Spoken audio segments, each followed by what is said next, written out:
This is a summary about my investigations in stoneware glazes cone 6A. Calculations were done by the help of the glaze software Inside by digitalfire.com. I never had any education in glazes, stoneware glazes. I tried to learn that subject from books. I bought all books about glazes, German, English, and even collected works by August Seeger.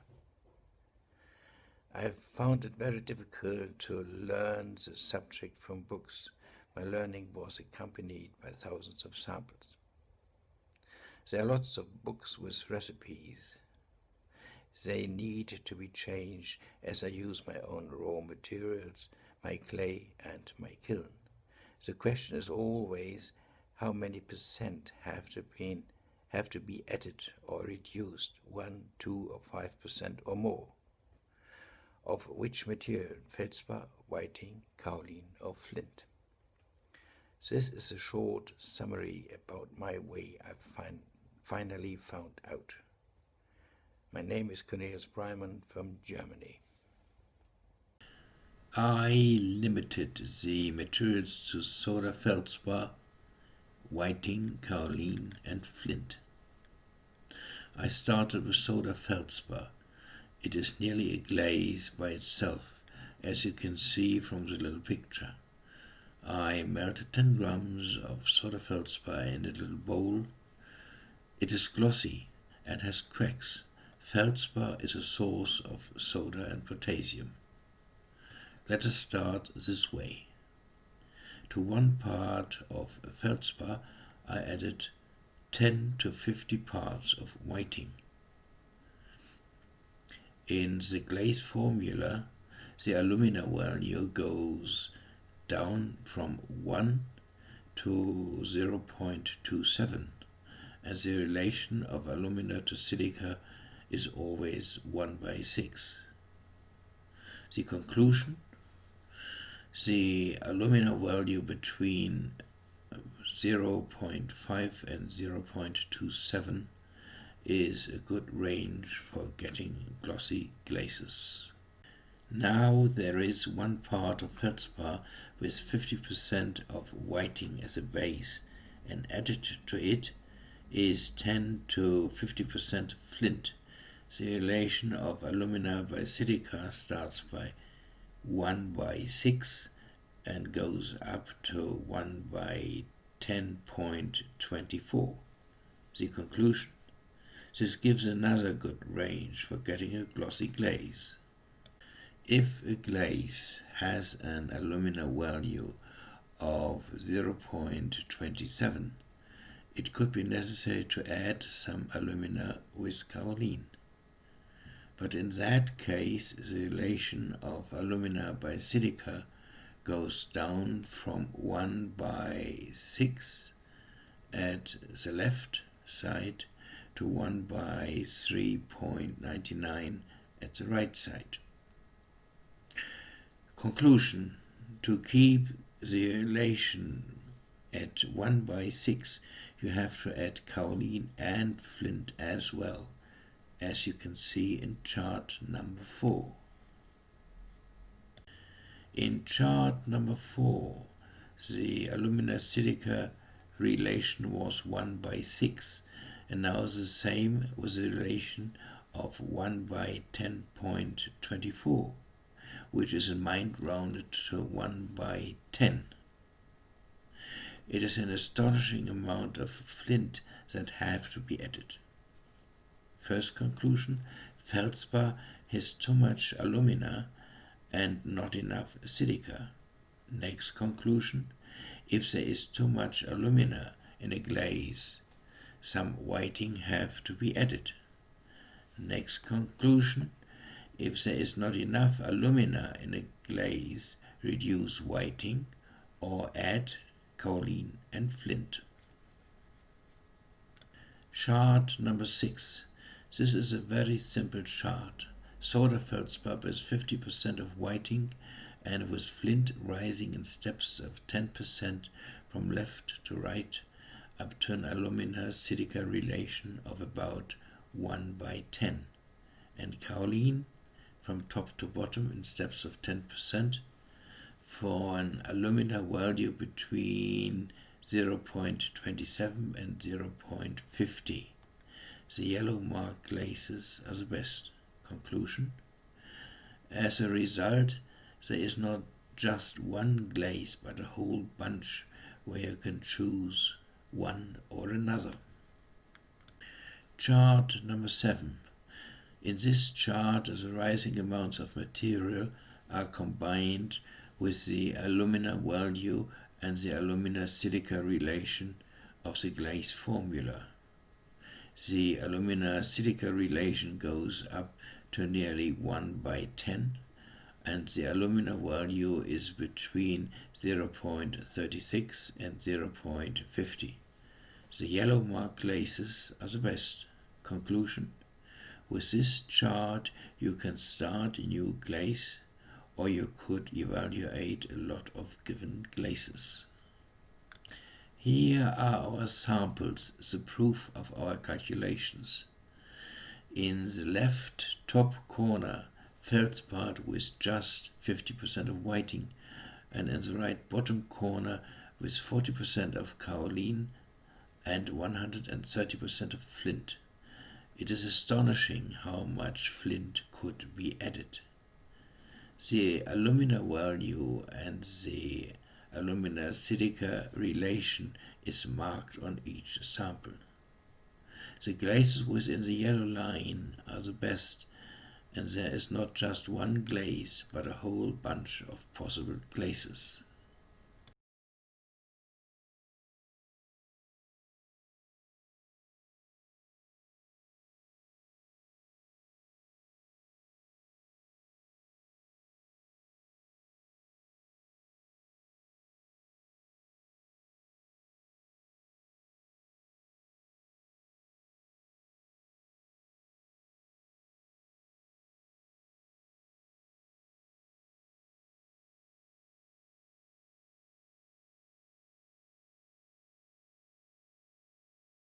Chart number 8. When kaolin is added, the alumina-silica relation of the original feldspar of 1/6.08 goes down to 1/4.21, as you can see in the yellow field. Kaolin and flint have to be added to keep the alumina-silica relation of the feldspar, as you can see in the magenta line. Chart number 9. In order to reduce the amount of work, here are two charts with only 30 samples. The rising amounts of flint are reduced to 6 steps, so that you have only 30 samples instead of 50. In the yellow field on the left, the alumina-silica relation is falling from 1/6.08 to 1/4.21. Chart number 10. In the right chart, flint has been added from the start, so the alumina-silica relation is never under 1/6, the original relation of the soda feldspar. Chart number 11. Again the chart with the 50 samples, but the amounts are recalculated to 10 or 100%, as you find them in the books, and it is very useful for weighing 10 grams or 100 grams for each sample. Here we have two charts with equal values. At the beginning was the question how much of a material had to be added or reduced, 1, 2, 5 or more % to alter a glaze.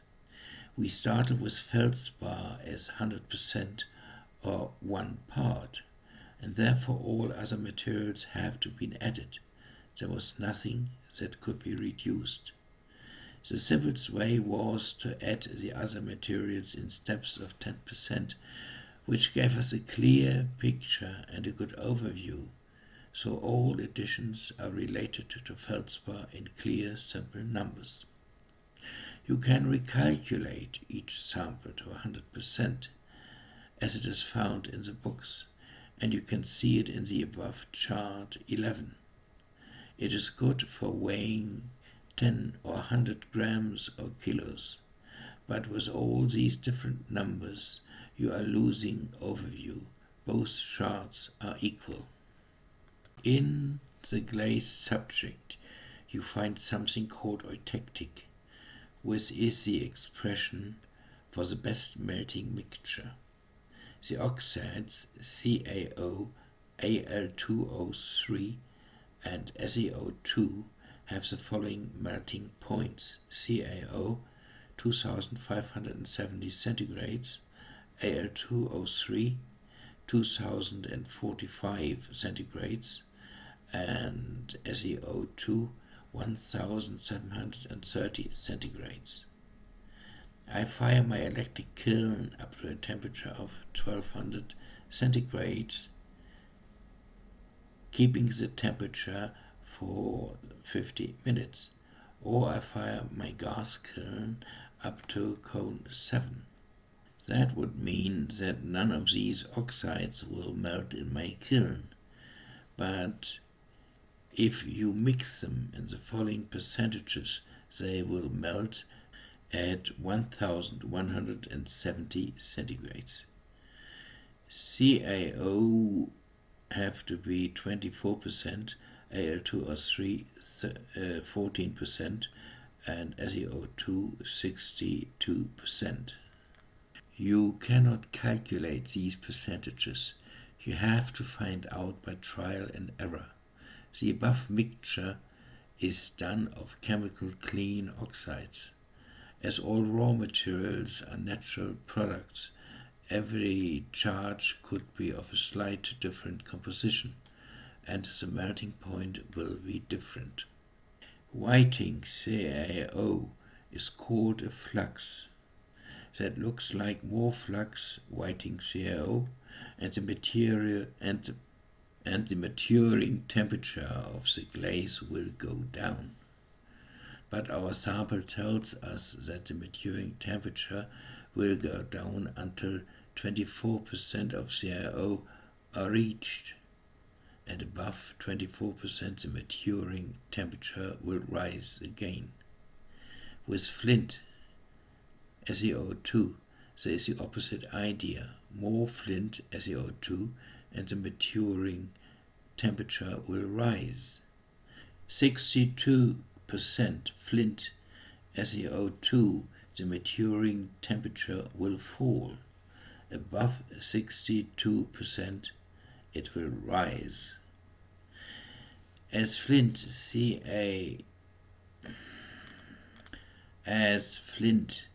SeO2 is the actual glass in a glaze, it would be stupid to avoid flint, SeO2. If you start a glaze, feldspar is a source of flux, soda and potassium. Feldspar has not enough flux or too much alumina. As you cannot take away alumina, you have to add more flux, for example whiting. Feldspar has an alumina-silica relation of 1/6, and as glossy glazes have mostly an alumina-silica relation between 1/7 to 1/8, you have to add some silica or flint. If you add a little bit more flux, you can add some kaolin, which is good to keep your glaze in suspension. Naphthalene cyanide is a feldspar with an alumina-silica relation of 1/4.55, so you need more flint. Petalite is a feldspar with lithium as a flux and the alumina-silica relation of 1:8, so you need a little less flint, and lithium is an additional flux. Ceresit is a rock powder and can be used as a feldspar because it has much flux indeed kaolin and flint, as has some iron, so the glaze would not be colorless. I can replace 50% of whiting, for example, by 50% of whiting and 10% of zinc, or any other combination. You can recalculate a given glaze recipe that feldspar is 1, and then you can compare it to the 50 chart or 30 chart, what changes you could do to get a better glaze. Or you can compare the alumina value and the alumina-silica relation with the values you find in the charts or on the samples. A glaze with a flux 50% of the feldspar, the alumina value will be about 0.27, and you know where you are. To a recipe with kaolin, flint have to be added to keep the alumina-silica relation to 1/6 or even higher. There are lots of glazes outside of these charts, but these charts are a good guideline. And when doing some calculation with the glaze formula, have a close look to the alumina value and the alumina-silica relation. This is our last page. And finally, at a glance, another example with clear numbers and inside the alumina value between 0.27 and 0.50 and the alumina-silica relation of 1/6 and 1/10. I hope you enjoyed the tour and there will be more clarity to the subject, to the glaze subject. Bye-bye. I hope to see you for another video. Bye-bye.